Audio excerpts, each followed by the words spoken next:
if x equals to a cos theta cos phi, y equals to b cos theta sin phi, and z equals to c sin theta, find the value of x square by a square plus y square by b square plus z square by c square। প্রথম যেটা দিয়েছে x equals to a cos theta cos phi এটা দিয়েছে, তাহলে এই যে এটা তো গুণ হয়ে আছে, এই গুণটাকে যদি আমি পাশে নিয়ে আসি তাহলে ভাগ হয়ে যাবে। এ পাশে থাকবে কি cos theta আর cos phi।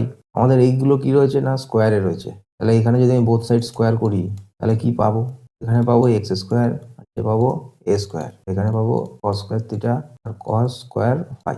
সবকটাতেই আমরা এরকম পাবো, তো সেগুলোকে কি করতে হবে না যোগ করতে হবে।